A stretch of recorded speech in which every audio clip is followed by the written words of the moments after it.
Alarms tore through the command deck of the outpost station Halbrook, and Captain Daniel Cole felt his stomach drop before he even understood why. Red light washed across every console. A junior officer named Grace Holt spun in her chair, her voice cracking as she shouted the words nobody wanted to hear. Unknown fleet, 41 contacts, closing on our position. Daniel didn't waste a second on disbelief. He had trained for this moment his entire career, though some quiet part of him had always hoped it would never come. Humanity had only been part of interstellar space for 11 years, still the newest and smallest voice in a galaxy full of ancient empires. Nobody expected trouble this soon. Nobody expected it at all. "Confirm identity," Daniel ordered, gripping the edge of his console. Grace's fingers flew across her screen. Confederation markings, Vantrell fleet designation. They're not responding to hails. The Vantrell were a minor confederation on the far edge of surveyed space, known for testing borders rather than negotiating them. Daniel had read the intelligence briefings. He knew their reputation. What he hadn't expected was for that reputation to arrive at his doorstep on an ordinary Tuesday, with his coffee still warm on the console beside him. "Options," he said, keeping his voice level, though his pulse hammered in his ears. Laura Bennett, the ship's tactical officer, didn't hesitate. "We evacuate the outer colonies now, sir. If we wait, we lose the chance." "Do it," Daniel said, "and notify Earth Defense Command. I want fleet response protocols active in the next 10 minutes. Laura's hands moved fast, sending encrypted bursts across the relay network that connected the young human colonies to their home system. Daniel watched the tactical display as the alien fleet advanced, slow and deliberate, the way a predator moves when it believes its prey has nowhere to run. He thought about the colonists on Halbrook's surface, families who had left Earth to build something new, who trusted that the systems in place would protect them. He thought about his own daughter, safe back on Earth, blissfully unaware that her father might not come home.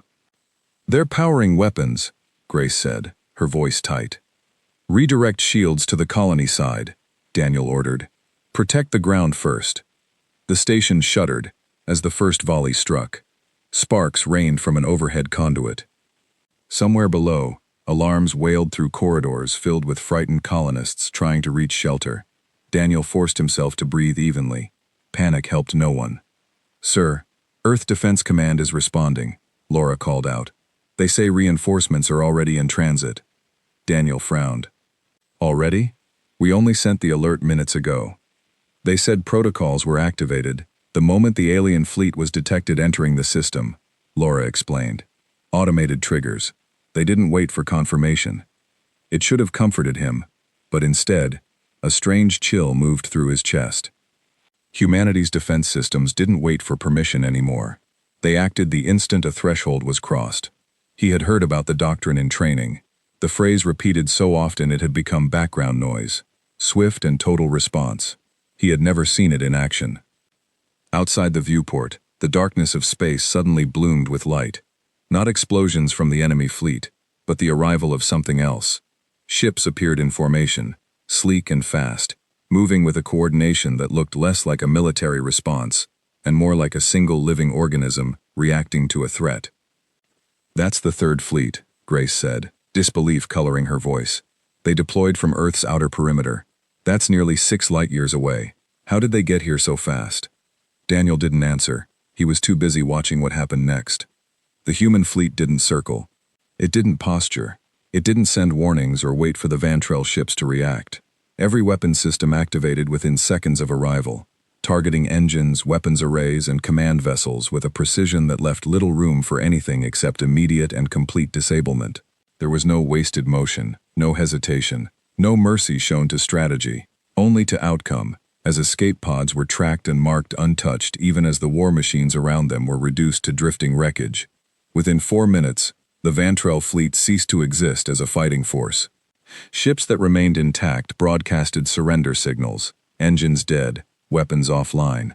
The human fleet held position, silent and still, like a door that had been slammed shut and locked. Daniel exhaled slowly, his hands trembling slightly as adrenaline began to fade. Around him, the crew stared at the viewport in stunned silence. "That's it?" Grace whispered. "It's over?" "It's over," Daniel confirmed, though something in his chest still felt unsettled. He had expected a battle. What he witnessed instead was closer to an execution of strategy, fast and merciless in its efficiency, yet careful enough to spare surrendering lives. It didn't feel like victory. It felt like watching a storm end exactly when it was supposed to, with no lingering clouds. Word of the encounter spread quickly, first through military channels, then to the wider galaxy. The Vantrell Confederation filed a formal complaint with the Galactic Assembly, the vast governing body that oversaw diplomatic relations between hundreds of spacefaring species. They claimed disproportionate response, accusing humanity of using excessive force against what they described as a routine border test. The Assembly convened an emergency session within hours, an unusual move for a body that typically debated for weeks before reaching any decision. Ambassadors from a dozen species gathered in the Grand Chamber, orbiting the neutral world of Thren Vera, each one troubled by the reports arriving from the human sector. At the center of the chamber stood Ambassador Voss Renlar, a tall figure from the Ethek Concord, whose species had observed galactic conflicts for over 3,000 years. He raised a translucent data pad, displaying the tactical recordings retrieved from Halbrook Station.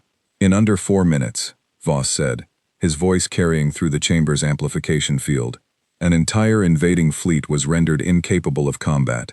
No prolonged engagement, no extended campaign.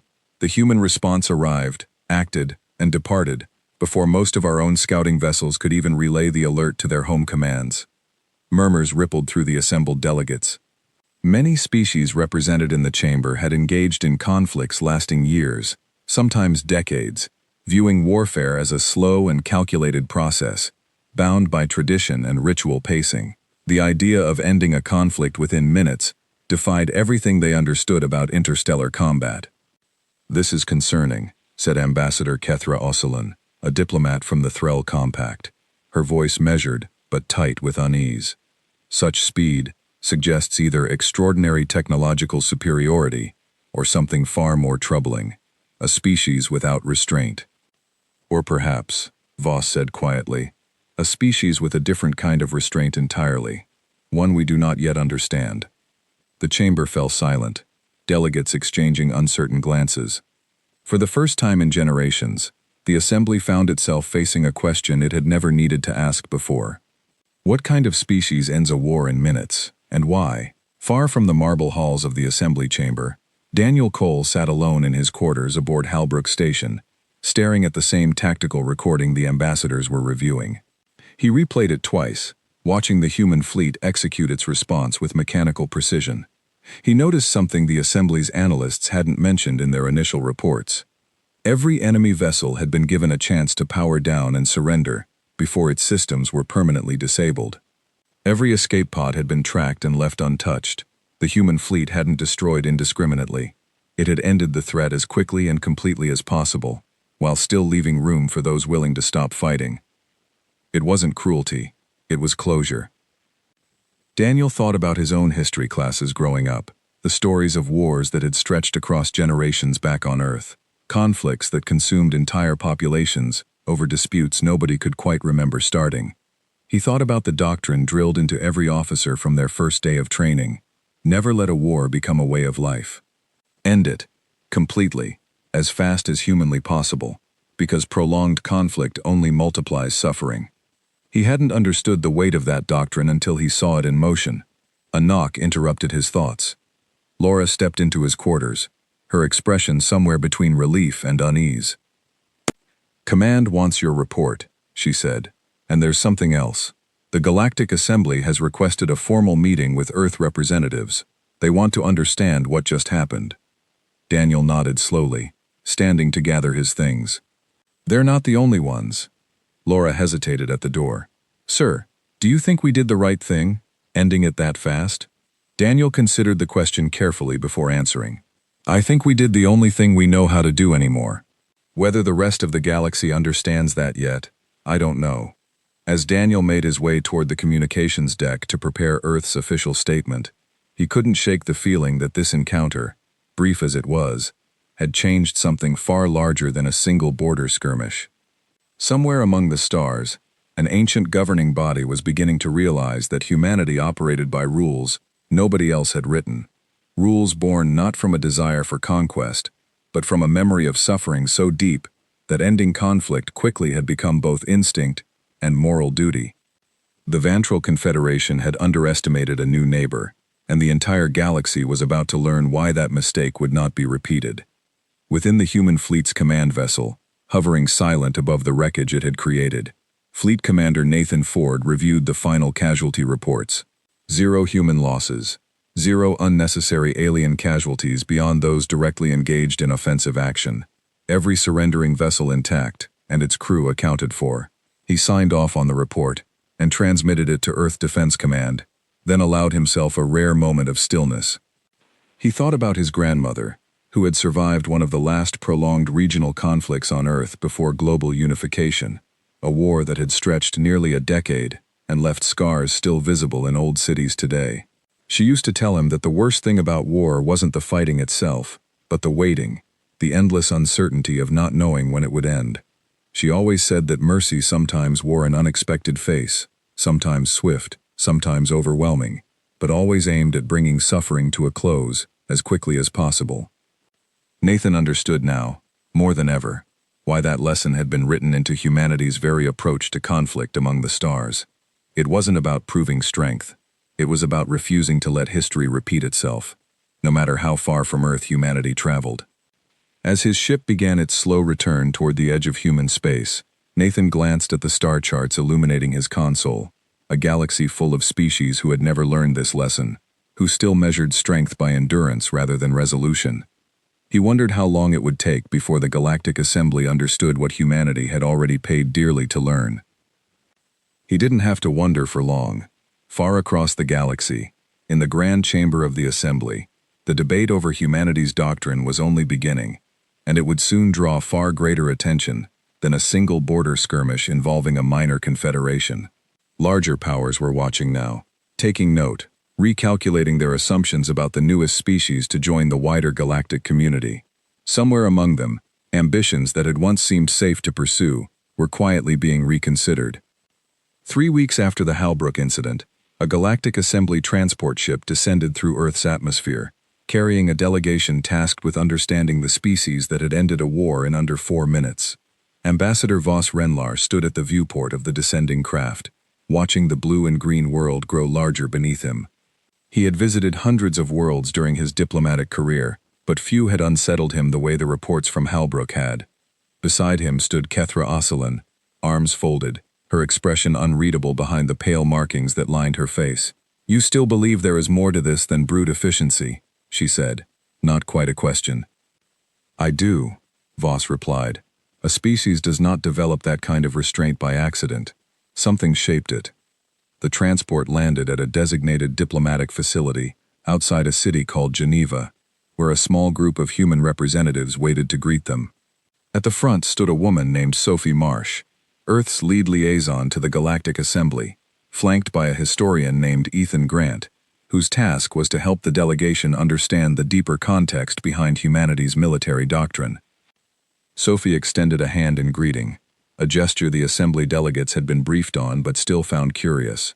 "Ambassador Renlar, Ambassador Osselin, welcome to Earth. We hope this visit brings clarity for both our peoples." Voss studied her carefully. There was no hostility in her posture, no defensiveness in her tone, only a quiet steadiness that reminded him of the tactical recordings he had reviewed. Controlled, deliberate, nothing wasted. "We appreciate your willingness to host us on short notice," Voss said. "The Assembly has many questions." "So do we," Sophie replied with a faint smile. "Please follow me." The delegation was led through the facility, toward a large chamber designed for cross-species dialogue, its walls lined with adjustable environmental controls to accommodate different physiologies. Ethan Grant walked beside Kethra, sensing her scrutiny. "You study our history," Kethra said. "I would like to understand why." "Because understanding where we came from is the only way to understand what we do now," Ethan answered.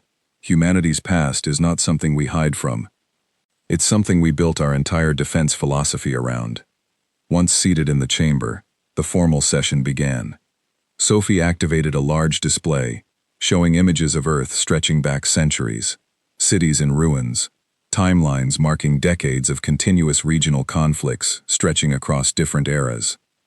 Before humanity ever left our solar system, Sophie began, Earth endured thousands of years of warfare. Some conflicts lasted only months. Others stretched across generations, passed down like inherited grief, from parent to child. Entire regions defined themselves not by peace, but by how long they had been fighting. Voss leaned forward slightly. This is not unusual among developing civilizations. Many species pass through such phases before achieving stability. That's true, Ethan said, taking over the explanation. But what made Earth's history different was how long it took us to learn the lesson. We kept repeating the same mistake. Wars that could have ended quickly were allowed to drag on because leaders believed prolonged conflict demonstrated strength, or because ending a war too fast felt like admitting weakness. Entire generations grew up knowing nothing but conflict as a constant companion. He gestured toward the display, which shifted to show a particular timeline, decades long, filled with statistics that no one in the room needed narrated aloud to understand their weight. By the time humanity reached global unification, Ethan continued, we had studied our own history extensively enough to identify a pattern. Wars that ended quickly, decisively, and completely caused far less long-term suffering than wars allowed to stretch on in the name of strategy or pride. It wasn't a comfortable lesson to learn. It cost us dearly to learn it. Kethra's markings shifted slightly, a subtle sign of contemplation among her species. So this doctrine, the one your fleet demonstrated at Halbrook, is not a display of aggression. No, Sophie said firmly. It's the opposite. Our doctrine exists specifically to prevent conflicts from becoming what they used to become on Earth, prolonged, generational, and devastating, in ways that outlast the original disagreement entirely. When a threat emerges, our forces are trained to respond swiftly, decisively, and completely, ending the conflict as fast as possible, while minimizing unnecessary loss on both sides. Voss studied the timeline still displayed before them, absorbing the weight of what he was hearing. Your species treats war not as a tool of policy, but as an emergency to be resolved as quickly as possible. Exactly, Ethan said. We don't glorify prolonged conflict. We don't see endurance in war as honorable. We see it as a failure to end suffering, when we had the ability to do so. The assembly delegates exchanged a long glance, something passing between them that neither Sophie nor Ethan could fully interpret. For species whose diplomatic and military traditions had developed over millennia of slow, ritualized conflict resolution, the idea of treating war as an emergency requiring immediate termination was almost incomprehensible. Many species within the assembly, Kethra said carefully, view prolonged deterrence as a stabilizing force. Slow escalation allows for negotiation, for de-escalation, for both sides to reconsider their positions before matters become irreversible. We understand that perspective, Sophie replied, and in a galaxy where most species share that approach, it likely works as intended. But humanity learned, at devastating cost, that prolonged conflict rarely stays contained. It spreads. It hardens positions rather than softening them. It creates cycles of retaliation that outlive the original cause entirely. Our doctrine isn't about impatience. It's about refusing to let history repeat the same mistake a species already lived through. The session continued for hours, moving through Ethan's presentation of historical case studies, each one illustrating how prolonged conflicts on Earth had led to greater loss of life and stability than faster, more decisive interventions might have achieved. The assembly delegates listened carefully, occasionally interjecting with questions about specific events, comparing them against galactic conflicts they themselves had witnessed or studied. At one point, Voss asked a question that seemed to catch even Sophie off guard. Do your people find comfort in this doctrine, or does it trouble you as well? Sophie considered the question for a long moment, before answering honestly. Both. It troubles us, because it means our forces must be capable of decisive, overwhelming response, at a moment's notice. That capability carries weight, but it comforts us because we know, when a conflict does occur, it will not become the kind of endless struggle that defines so much of our history. We would rather carry the weight of readiness than the weight of prolonged suffering. Later that evening, after the formal session concluded, Sophie walked with Voss through a quiet courtyard outside the facility, the sky above Geneva painted in soft orange as the sun began to set. Kethra and Ethan followed a short distance behind, engaged in their own quieter conversation about historical parallels between human and Ithic conflict resolution philosophies. "Your species intrigues me, Ambassador Marsh," Voss admitted as they walked. "I have observed many civilizations in my career. Few have been shaped so directly by their own painful history. I think most species are shaped by their history," Sophie replied. "We've just chosen to let ours guide us toward speed and finality, rather than prolonged endurance. It's not the only valid approach. It's simply the one born from our particular scars." Voss was quiet for a moment, watching the last light of the sun disappear behind distant hills. "The Assembly will need time to fully understand what this means for our future relationship. Some of my colleagues believe humanity represents a threat that must be carefully managed. Others believe you may become one of the most valuable allies this galaxy has ever known." "And what do you believe?" Sophie asked. "I believe," Voss said slowly, "that a species capable of ending conflict so quickly, while still choosing mercy for those who surrender, is not a species driven by conquest. I believe you are a species driven by memory, trying desperately not to repeat the worst parts of your own past." Sophie allowed herself a small, tired smile. "That's closer to the truth than anything your reports have said so far." As twilight deepened over the courtyard, neither of them could have predicted how quickly that theory would be tested again, nor how soon the wider galaxy would witness humanity's doctrine in action once more, this time against a far larger and more calculated threat than a single confederation testing borders. For now, the conversation remained diplomatic, careful, and cautiously hopeful. Two representatives from vastly different worlds, searching for common understanding, beneath the weight of history, neither could fully escape. Far above the courtyard, in orbit around Earth, the Assembly's transport ship remained docked at the diplomatic station, its systems quietly relaying updates back to the wider Assembly network.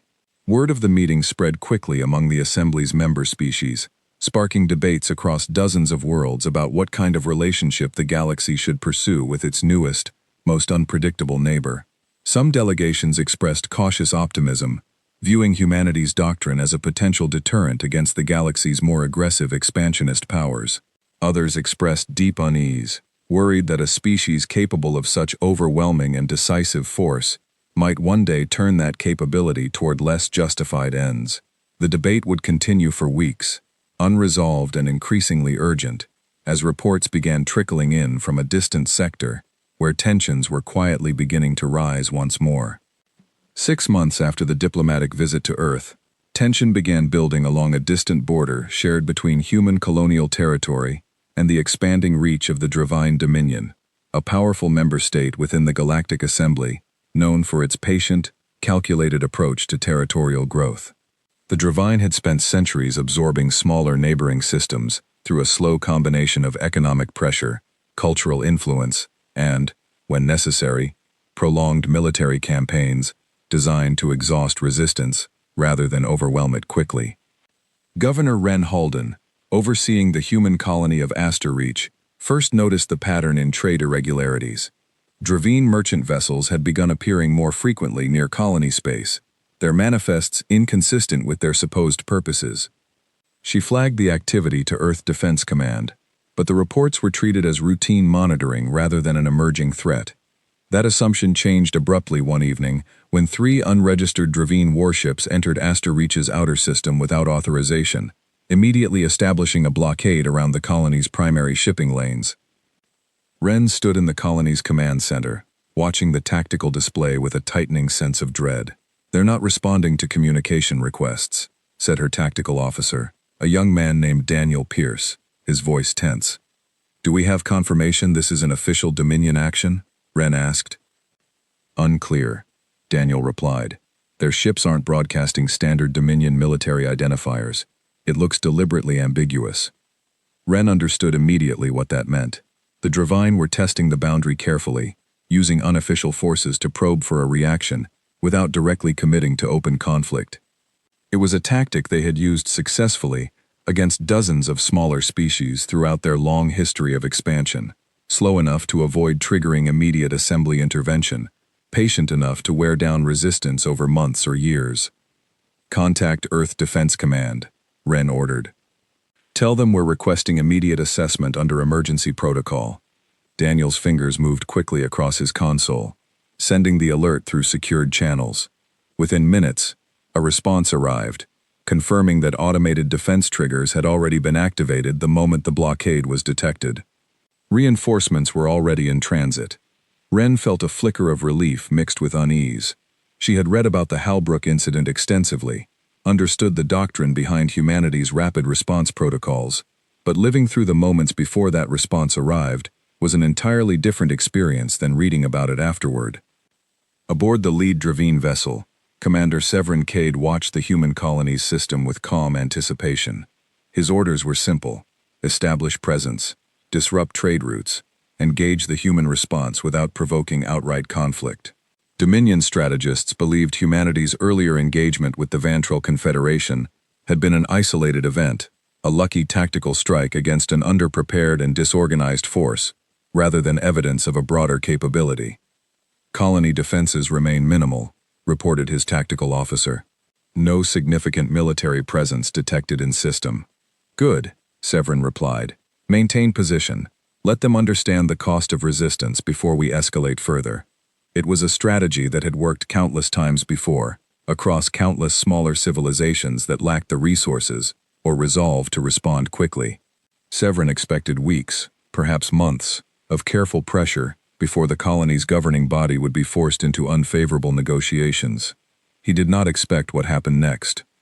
Barely 4 hours after the blockade began, sensors aboard his vessel detected a massive spatial displacement at the edge of the system. Severin turned toward his display just as an entire human fleet emerged from transit, formations already locked, weapons already active, moving with a coordinated precision that defied every expectation Dominion intelligence had prepared him for. "That's impossible," his navigator whispered. "No fleet should be able to mobilize and arrive this quickly." Severin didn't have time to formulate a response. Within moments, his ship's systems began registering targeted strikes against propulsion and weapons arrays across the blockading fleet, each strike precise enough to disable, rather than destroy outright, yet fast enough that any coordinated defense became impossible before it could even begin. "Return fire," Severin ordered, though he already understood the situation had slipped entirely beyond his control.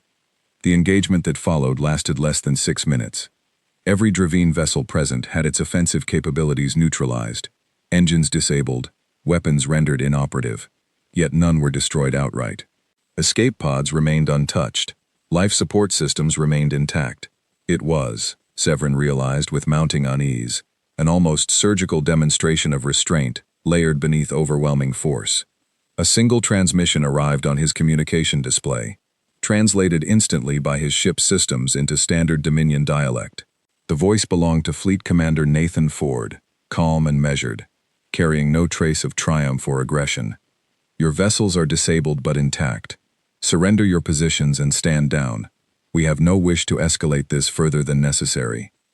Severin stared at the message for a long moment, before ordering his crew to comply. There was no other viable option remaining. News of the engagement reached the Galactic Assembly within hours, spreading rapidly among member species who had, until now, viewed the Halbrook incident as an isolated event rather than evidence of a consistent and formidable doctrine. This time, the target wasn't a minor confederation testing borders. It was the Dravine Dominion, one of the Assembly's most established and respected military powers. The Assembly convened an emergency session almost immediately, the Grand Chamber filled with attention that hadn't been present during the earlier debate. Voss Renlar stood once more at the center podium, reviewing tactical recordings, alongside delegates from dozens of member species, many of whom had never previously felt any need to seriously consider human military capability. "This confirms what some of us suspected," Voss said, addressing the assembled delegates. The Halbrook incident was not an isolated demonstration of force against an unprepared confederation.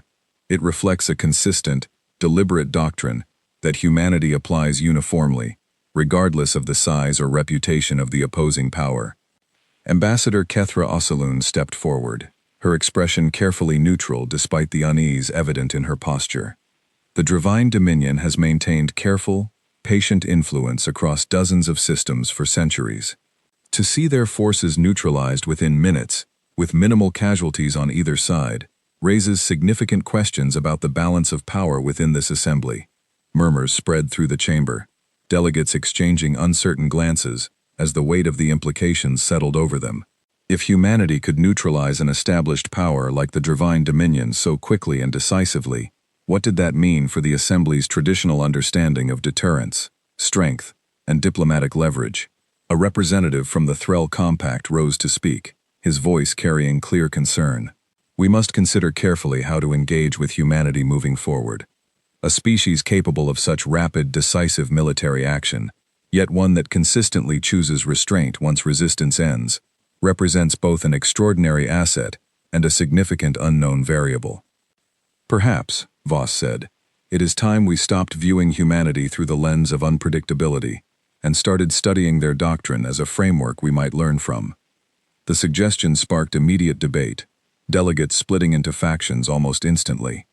Some argued that studying humanity's approach could help stabilize conflicts across the galaxy that had otherwise dragged on for generations under traditional assembly protocols.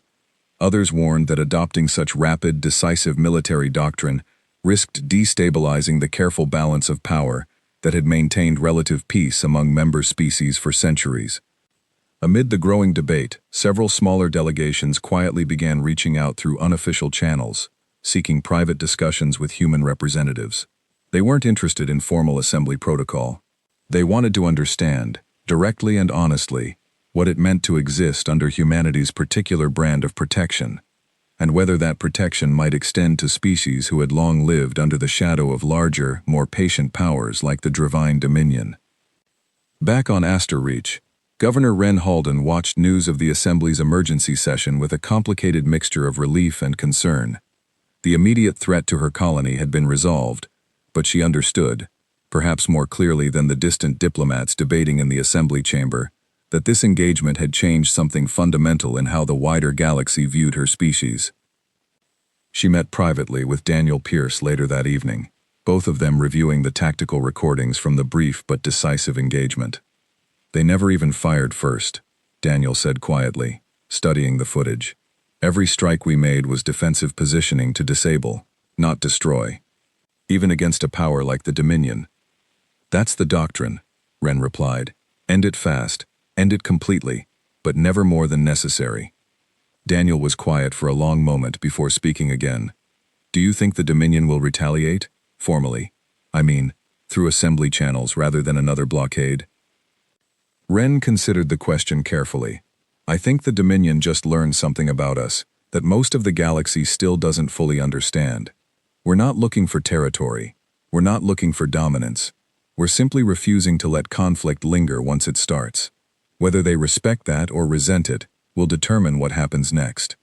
Her prediction proved accurate within days, as formal communications arrived not from Dominion military leadership, but from their diplomatic corps, requesting an official audience with human representatives to discuss what they diplomatically referred to as a recalibration of mutual expectations.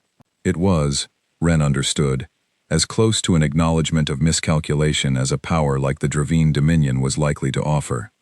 Meanwhile, within the assembly chamber, the balance of political influence had begun shifting in ways few could have predicted only months earlier. Smaller species who had long existed under the careful, patient pressure of larger powers like the Dominion began reconsidering their alliances, weighing the potential benefits of aligning more closely with a species whose doctrine prioritized swift resolution over prolonged, exhausting deterrence. Voss Renlar found himself at the center of increasingly complex diplomatic negotiations, caught between delegations eager to embrace humanity as a stabilizing force, and others deeply unsettled by the rapid shift in galactic power dynamics. Late one evening, reviewing reports alone in his private quarters aboard the Assembly's central station, he found himself returning to a question he had first considered months earlier during his visit to Earth. Was humanity's doctrine truly a solution to the galaxy's long history of prolonged, exhausting conflict, or was it simply trading one kind of danger for another, replacing slow, cautious deterrence with fast, overwhelming resolution that few other species could hope to match? He didn't yet have an answer. But he understood, with growing certainty, that the Assembly could no longer afford to treat humanity as a minor, unpredictable newcomer. Whatever came next in humanity's relationship with the wider galaxy would shape the balance of power for generations to come, and the Assembly needed to decide, quickly and carefully, how it intended to navigate that reality. Far across human space, Fleet Commander Nathan Ford filed his final report on the Aster Reach engagement, noting with quiet satisfaction that 0 human casualties had occurred, and that Dominion losses had been limited entirely to disabled equipment, rather than loss of life. It was, by every measure humanity's doctrine valued, a complete success. Yet as he closed the report and prepared for his fleet's return journey, he couldn't shake the growing awareness that each successful engagement drew more attention from across the galaxy, attention that would eventually demand answers humanity wasn't entirely certain it was ready to provide.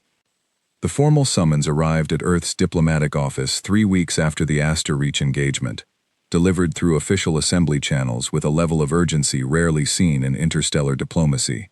The Assembly requested a full delegation, prepared to answer detailed questions before the entire governing body, rather than the smaller informal sessions that had characterized previous exchanges.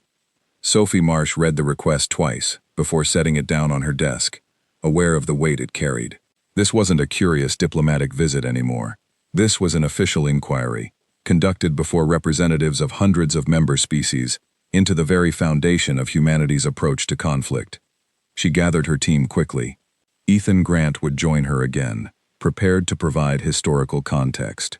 Alongside them would travel Fleet Commander Nathan Ford, whose first-hand experience commanding humanity's rapid response forces made him uniquely qualified to address questions about tactical execution.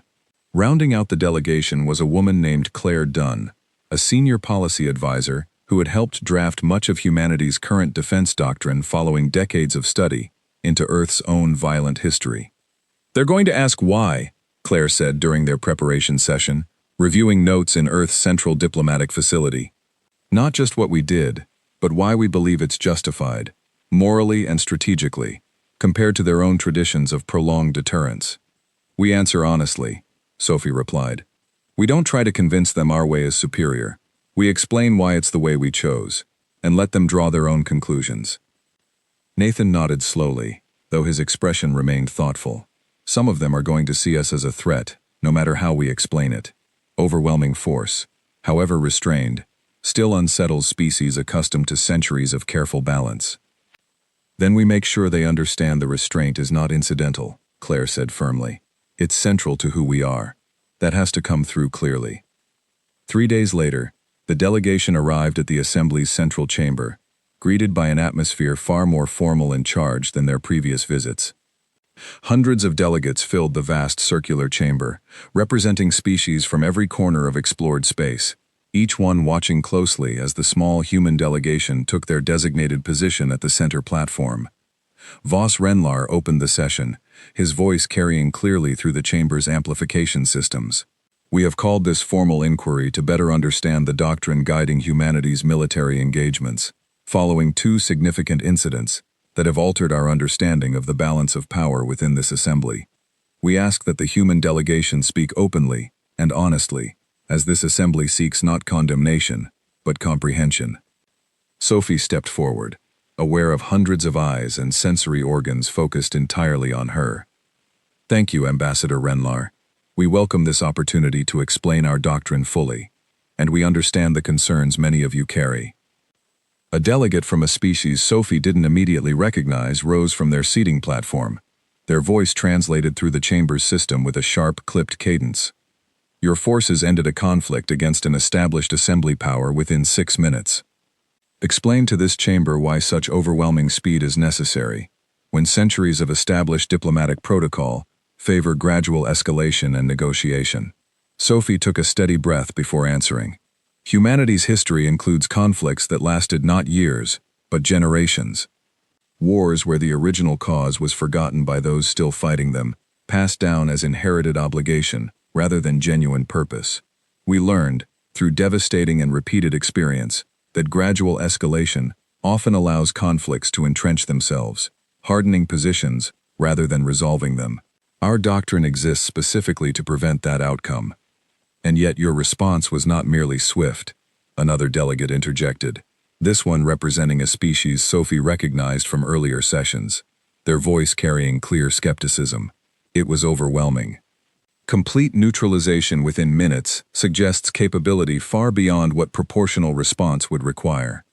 Nathan stepped forward to address this question directly. Proportional response, in our experience, often prolongs conflict rather than preventing it. A measured, incremental response gives an aggressor time to adapt, reinforce, or escalate further. Our doctrine prioritizes ending the threat completely and immediately, minimizing the window in which further harm can occur, on either side. Yet you disabled rather than destroyed, Kethra Ocelin observed from her seat, her tone thoughtful rather than accusatory. Your forces demonstrated clear restraint, despite overwhelming capability. Explain this apparent contradiction. Claire Dunn stepped forward this time, her voice steady and clear. It is not a contradiction. It is the entire point of our doctrine. We do not seek destruction. We seek resolution. Ending a conflict swiftly does not require excessive force, only sufficient and precise force, applied immediately and completely, followed by restraint the moment resistance ends. Our forces are trained extensively to distinguish between active threat and surrendered opposition, and to treat each accordingly. A long silence followed, the chamber absorbing this explanation carefully. Voss Renlar allowed the silence to stretch before speaking again. This philosophy, as you describe it, suggests your doctrine is rooted not in aggression, but in what I might describe as a form of collective grief, transformed into structured policy. Sophie felt a small, unexpected wave of emotion at hearing her own thoughts echoed so precisely by someone from an entirely different species. That's an accurate way to describe it, Ambassador. Our history taught us that mercy sometimes requires speed and finality rather than patience and restraint. We built our doctrine around that lesson, difficult as it was to learn. The questioning continued for hours, delegates from dozens of species probing deeper into humanity's history, its doctrine, and its intentions moving forward within the wider galactic community. Some questions carried genuine curiosity, others thinly veiled concern. But as the session progressed, Sophie noticed a subtle shift in the chamber's overall tone, skepticism gradually giving way to a more thoughtful, considered engagement. During a brief recess, Voss approached the human delegation privately, his expression carrying a weight Sophie hadn't seen from him before. Several delegations have approached me quietly since the Aster Reach engagement, he admitted. They are reconsidering their own military doctrines, wondering whether the patient, prolonged deterrence strategies many of us have relied upon for centuries may have caused more suffering than they prevented. That's not our intention, Sophie said carefully. We're not trying to convince anyone to adopt our approach. I understand that, Voss replied, but influence rarely requires intention. Sometimes it simply requires demonstration. When the formal session resumed, a delegate from the Threll Compact posed what would become the most pivotal question of the entire inquiry. If this assembly were to face a significant coordinated threat, one requiring unified response from multiple member species, would humanity's doctrine translate effectively into a broader coalition framework, or does its effectiveness rely entirely on humanity acting independently? Nathan considered the question carefully before responding. Our doctrine relies on decisiveness, clarity of command, and willingness to act immediately once a threshold is crossed. Coalition operations often struggle with exactly those elements: multiple command structures, differing thresholds for action, competing strategic priorities. If this assembly wishes to explore a unified rapid response framework, it would require significant restructuring of how member species coordinate military decision-making. But it would be possible, Kethra pressed. With sufficient trust and coordination between allied species, Nathan said, yes, it would be possible. The suggestion sparked immediate, animated discussion throughout the chamber, delegates debating the feasibility and implications of such a framework, long after the formal session concluded for the day.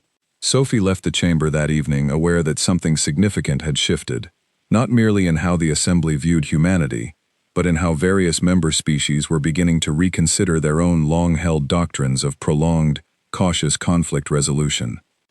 Later that night, in a private meeting away from official assembly channels, Sophie met again with Voss and Kethra in a quiet lounge overlooking the vast expanse of stars visible from the assembly's central station. "You've given this assembly a great deal to consider," Voss said, settling into a chair across from Sophie.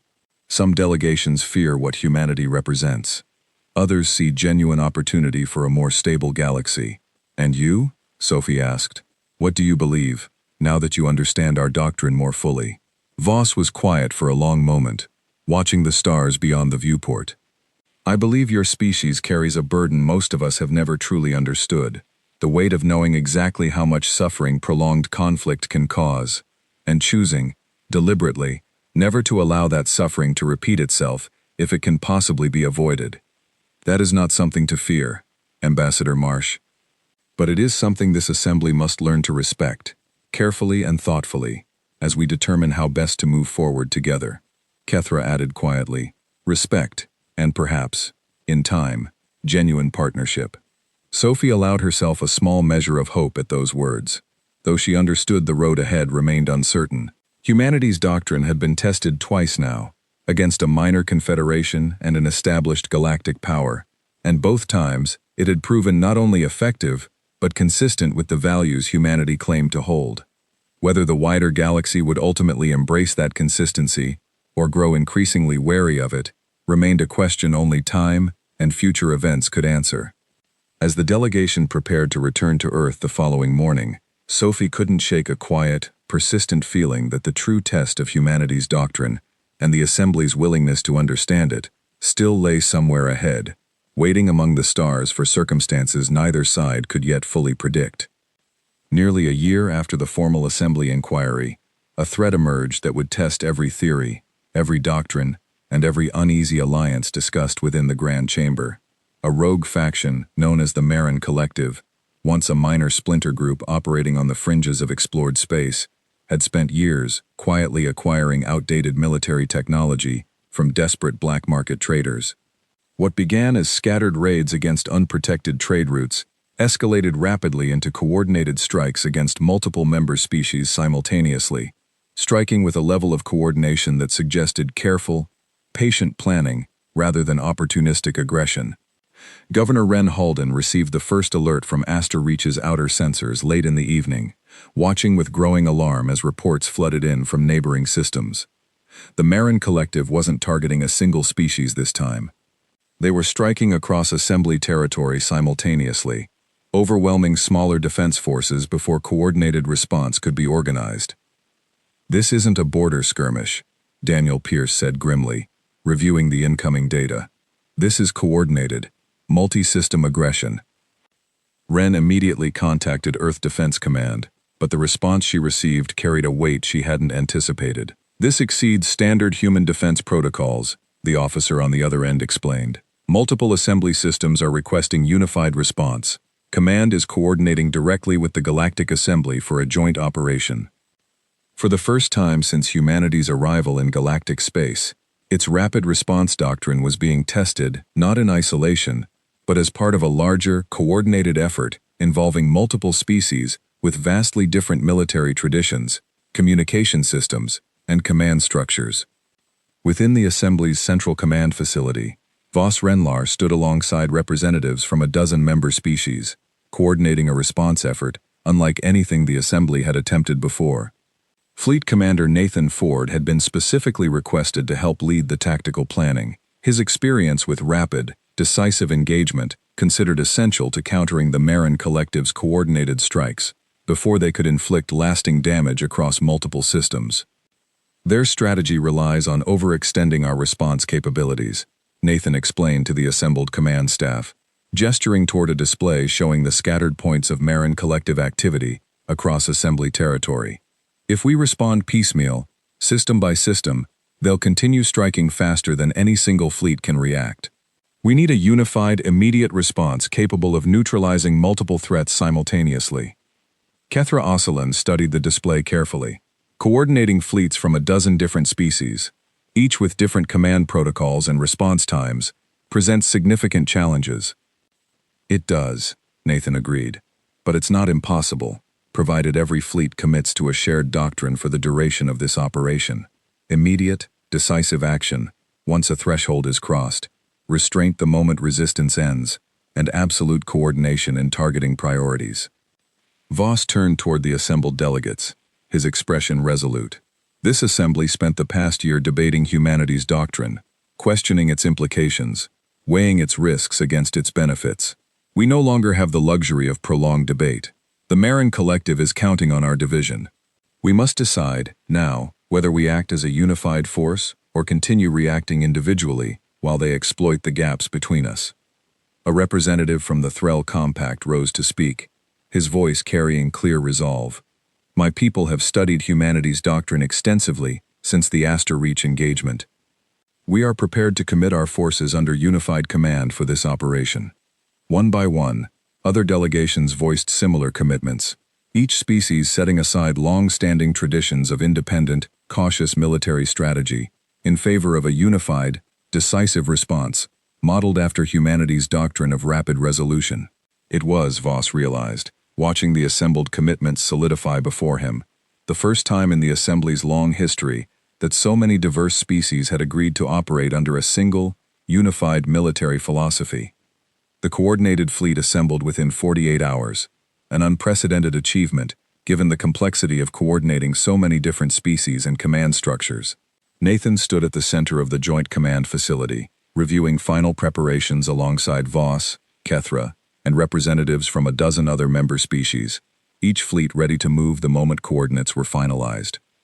Once we commit, Nathan said, addressing the assembled commanders, we move immediately, together, without hesitation.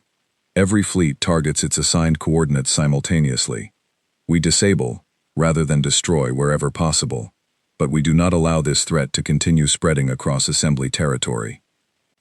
The joint fleet launched at dawn, ships from a dozen different species moving in coordinated formation across multiple star systems simultaneously, each fleet striking Marin Collective positions with a precision and speed that mirrored humanity's earlier engagements, yet now amplified by the combined strength of an entire coalition acting in unified purpose.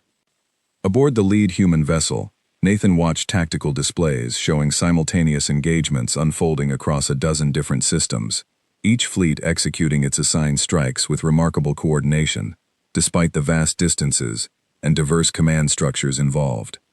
Within hours, Marin Collective positions across Assembly territory began collapsing rapidly, their scattered forces unable to withstand the sudden, overwhelming, and perfectly coordinated response. At Aster Reach, Ren Halden watched with quiet relief as reports confirmed the successful neutralization of Marin Collective forces threatening her colony's outer systems, the joint fleet's rapid intervention preventing what could have become a prolonged, devastating siege. They never stood a chance, Daniel Pierce said, reviewing the tactical reports flooding in from across Assembly space.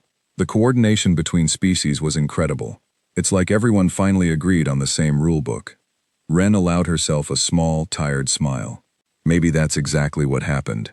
Within 72 hours, the coordinated operation had successfully neutralized every significant Marin Collective position across Assembly territory, achieving what many analysts believed would have taken months or even years under traditional, cautious, Assembly response protocols. Casualties on the Assembly's side remained remarkably low, a direct result of the swift, decisive strategy that had prevented the conflict from spreading or entrenching itself across multiple systems. News of the operation's success spread rapidly throughout Assembly territory, sparking widespread recognition of what had been achieved through unified, decisive action. For the first time in generations, species who had long relied on slow, cautious deterrence began seriously reconsidering the value of rapid, coordinated response, not as a replacement for careful diplomacy, but as an essential tool for preventing prolonged suffering when swift action became necessary. The Galactic Assembly convened a final session shortly after the operation's conclusion, this time carrying a markedly different atmosphere than the tense, uncertain inquiry held nearly a year earlier. Voss Renlar stood once more at the chamber's central podium, addressing an assembly far more united than it had been at any point during humanity's short but eventful history among the stars. What we witnessed these past 3 days, Voss began, was not merely a successful military operation. It was a demonstration of what this assembly can achieve when its member species set aside old assumptions and commit, together, to a doctrine built around ending suffering as quickly and completely as possible. Kethra Osselin rose to address the chamber as well, her voice carrying genuine conviction. Humanity's doctrine, once viewed with suspicion and uncertainty by many within this assembly, has proven itself not through conquest or ambition, but through consistent, disciplined restraint, paired with decisive action. We owe our newest member species a debt of understanding, and perhaps, gratitude. A formal proposal followed shortly after, one that would fundamentally reshape how the assembly approached collective defense moving forward. Rather than treating humanity as an unpredictable variable to be carefully monitored, the assembly moved to formally recognize humanity's doctrine as a foundational framework for future coalition defense operations, while still preserving the diplomatic traditions and cultural individuality of each member species. Sophie Marsh, watching the proceedings from Earth's diplomatic office alongside Ethan Grant and Claire Dunn, felt a quiet sense of validation at the news, tempered by the understanding that this recognition carried its own weight and responsibility moving forward. "They're not just accepting us anymore," Ethan observed, reviewing the Assembly's official statement. "They're beginning to build their future defense strategies around what we taught them, intentionally or not." "That's a significant responsibility," Claire said thoughtfully. "We spent generations trying to escape the pattern of prolonged conflict on our own world. Now an entire galaxy is looking to us as an example of how to break that same pattern." Sophie considered their words carefully before responding. "Maybe that's exactly what our history was meant to teach us, eventually. Not just how to protect ourselves, but how to help others avoid the same mistakes we spent so long learning to overcome." In the months that followed, the Galactic Assembly's revised protocols led to a broader network of coordinated defense agreements among member species, each committing to rapid, decisive response frameworks, modeled loosely after humanity's own doctrine, while carefully preserving the diplomatic caution and cultural traditions that had defined assembly relations for centuries. It was not a perfect solution, nor one universally embraced by every species within the assembly, but it represented a meaningful shift away from the prolonged, exhausting deterrence strategies that had defined galactic conflict resolution for generations. Voss Renlar, now widely regarded as one of the primary architects behind humanity's formal integration into assembly defense strategy, found himself reflecting often on the journey that had led to this outcome.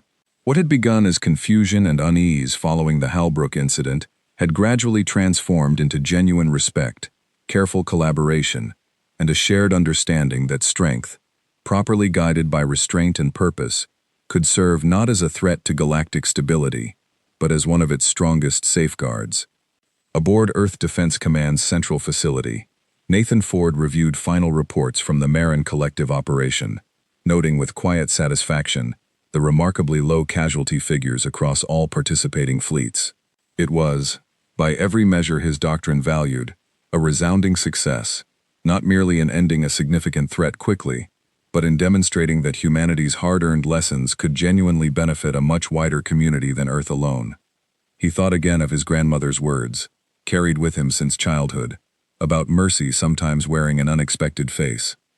Somewhere among the stars, an entire galaxy was beginning to understand that same lesson, not through prolonged suffering of their own, but through humanity's willingness to share the painful wisdom their own history had cost them so dearly to learn.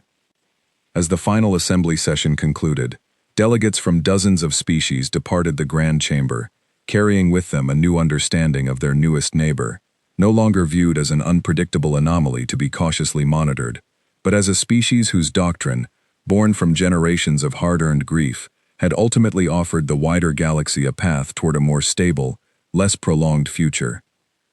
Historians within the Assembly's archives began the careful work of documenting humanity's doctrine for future generations, ensuring that the lessons learned through Earth's difficult history would not be forgotten, but preserved as a guiding framework for species yet to face their own moments of crisis among the stars. And though uncertainty remained about what future challenges the galaxy might bring, one truth had become clear to every species now aligned within the Assembly's evolving defense network. Humanity had not arrived among the stars seeking conquest or dominance, but carrying instead a solemn, hard-earned promise, one written into the very core of their doctrine, that no war, once necessary, would be allowed to linger longer than it absolutely had to, and that mercy, however unexpected its form, would always follow swiftly behind whatever strength circumstances required them to show.